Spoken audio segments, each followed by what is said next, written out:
We always hear how Einstein said that compound interest is the eighth wonder of the world. He who understands it earns it. He who doesn't pays it. Except he actually never said that. There's no documented proof that those words ever came out of his mouth or from his pen. Once I found that out, it made me rethink the idea of compound interest and some of the biggest uncomfortable truths and straight up lies that we're told about growing our money as long-term investors. Before we get too deep into it, let's make sure everyone is on the same page by quickly breaking down what compound growth actually is. It's the process of your investments growing not just from what you originally put in, but also from the gains your money has already made. So if you invest $1,000 and it grows by $10,000 in a year, you now have $1,100. The next year, if it grows by another 10%, you're not just earning that return on your original $1,000. You're earning it on the full $1,100. So that amount grows to $1,210. Over time, those gains start stacking on top of each other, creating a snowball effect and speeding up the growth of your money. But here's the thing, your money won't just magically and effortlessly grow on its own. Compound growth takes a lot of time to build momentum. Looking at this chart, it's easy to get excited about how your money skyrockets after 30 years. But in the early years, that growth feels painfully slow.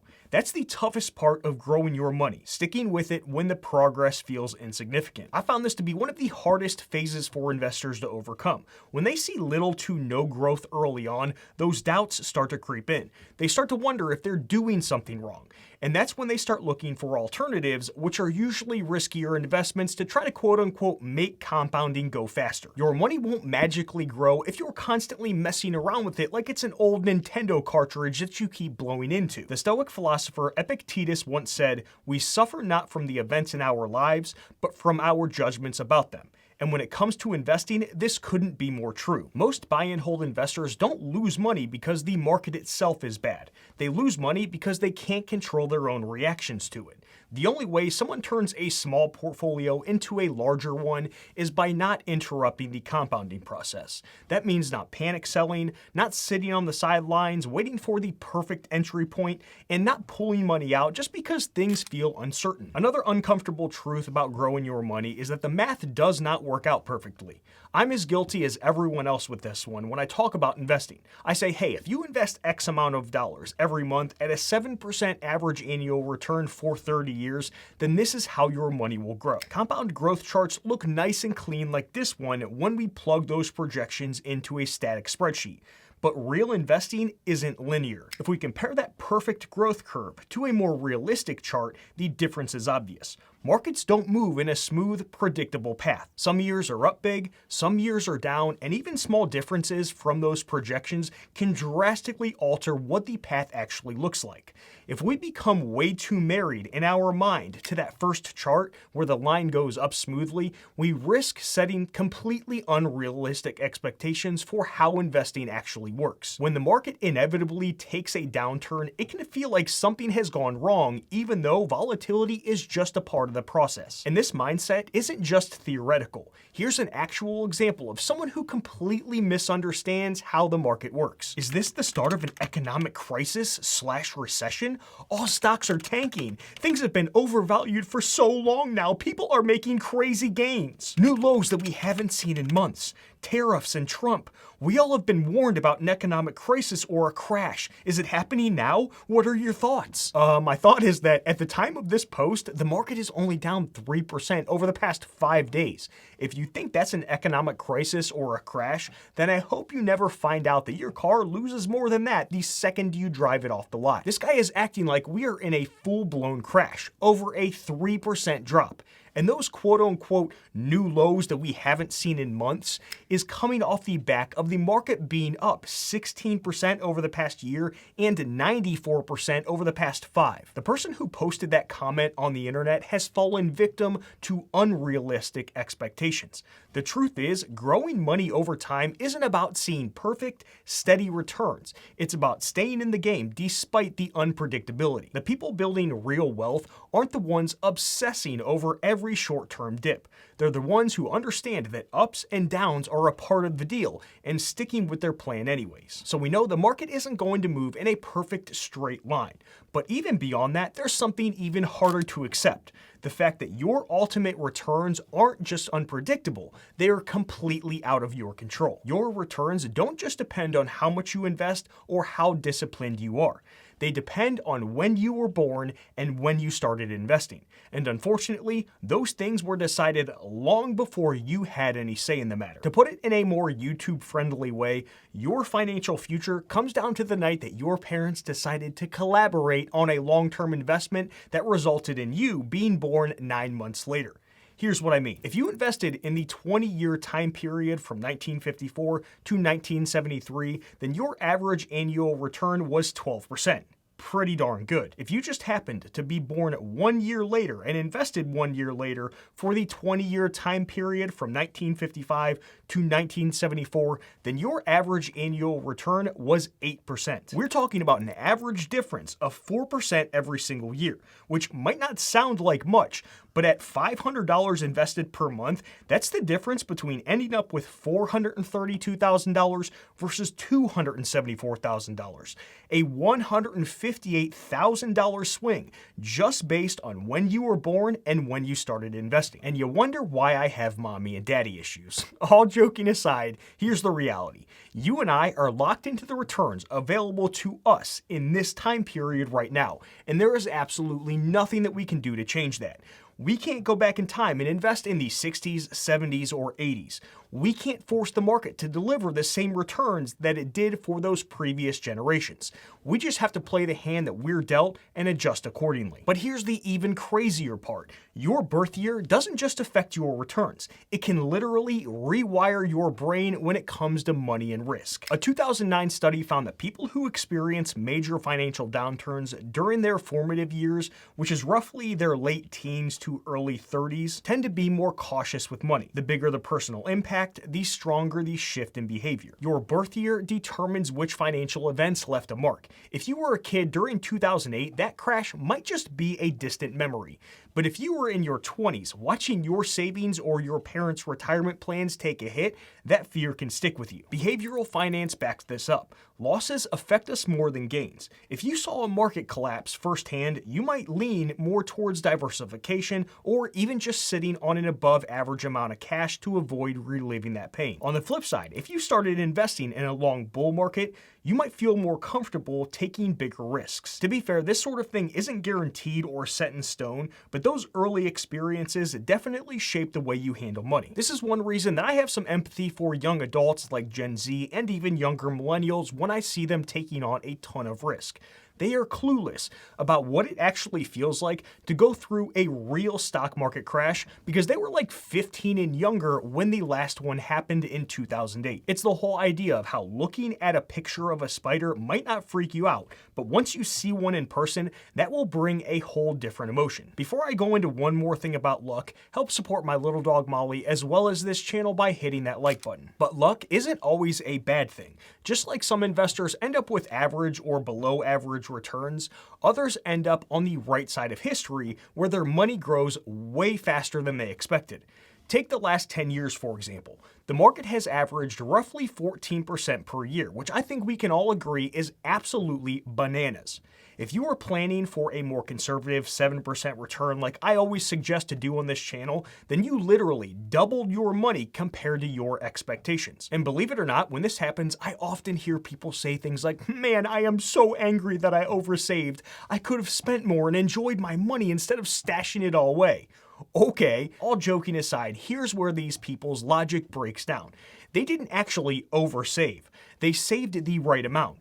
They just got lucky enough to experience higher than expected returns. If anything, the people who are upset about oversaving or having too much money are guilty of not doing one thing I constantly say to do on this channel.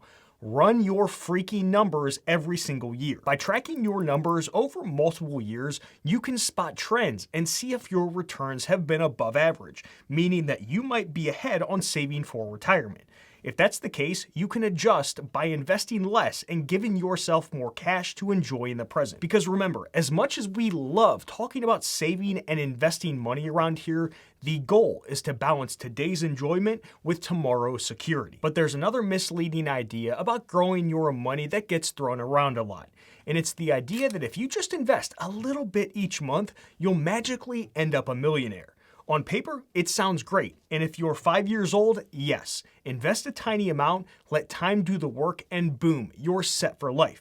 But that mindset can trap you into believing that you're on the right path while unknowingly falling short of what it actually takes to grow your money. If you invest $500 per month for 30 years at 7%, you'll end up with $566,000. Now don't get me wrong, this is a solid amount, so I do not want to downplay it, because I think investing any amount you possibly can is a big win, no matter how much it is. But the question is that actually going to be enough for you in 30 years? And that's the trap. Sure, $500 a month is great, but if you're thinking that's all I need and I am set, then that might create a false sense of confidence. The real power isn't just time, it's time plus consistently increasing what you're investing as your income grows. Because the truth is, most people aren't just saving for a number on a screen.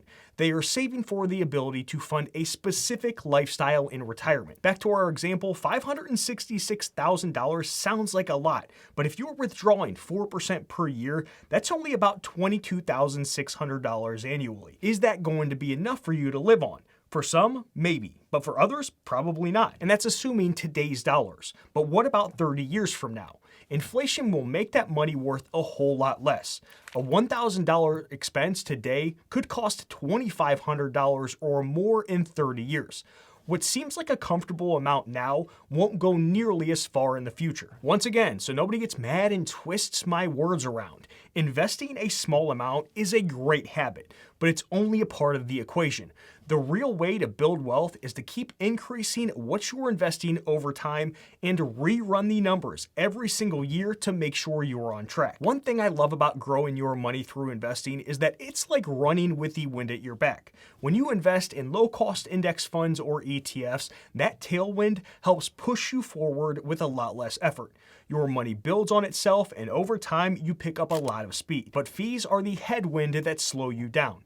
At first, a 1% advisor fee or 0.50% fund fee doesn't seem like much, but as you'll see in a second, over 20 or 30 years, they quietly drag down and end up holding you back from where you could have been. And here's the worst part, these fees never stop. They act like a parasite, siphoning your money from your account every single year.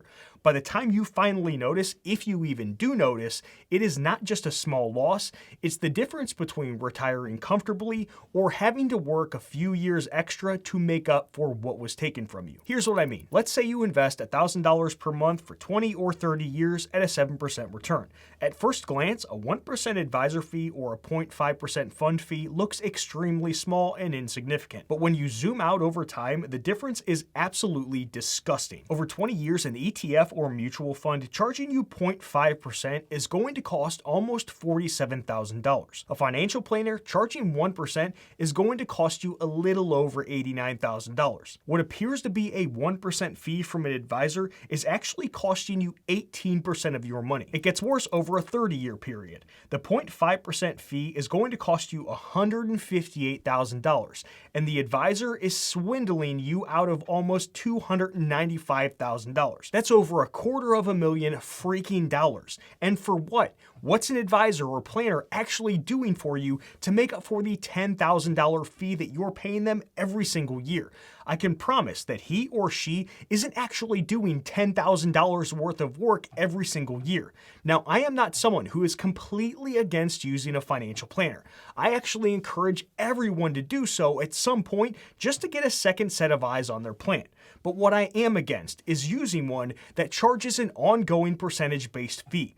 These people are out here charging us like it's a monthly Netflix subscription when their actual workload is closer to the guy who pressure washes your driveway once or even a couple times per year. Why in the world are you paying $10,000 for anywhere between 5 and 10 hours of actual work every year? Paying for professional advice can be extremely valuable, but how you pay for it makes all of the difference. The right way to do it, though, is instead of paying 1% of your portfolio every single year for the rest of your life, work with a flat fee or hourly based advisor or planner. They can do everything the ongoing fee-based advisor can do. Create a one-time plan for you, look at your tax situation, review your plan, make adjustments, and answer specific questions. You actually pay for the value that they provide. No major changes in your financial life one year, you don't need to pay them. You need help once? Pay for it once. What you don't need is an advisor skimming 1% off of your investments every single year for the next 30 years when there are probably going to be multiple years where there's nothing that you need them for. If you are not ready to fully commit to spending a few $1,000s to work with a flat fee hourly planner, then there's low-cost retirement planning software out there like Bolden. It's geared more towards do-it-yourself investors, and it's what I personally use to make sure that I am on track. I'll have a link in the description to open a free account to try it out. I recently tested every single savings rate to figure out the perfect amount to invest. You can find out what that is in this video to your left next. Hit that thumbs up button before you go. I'll see you in the next one, friends. Done.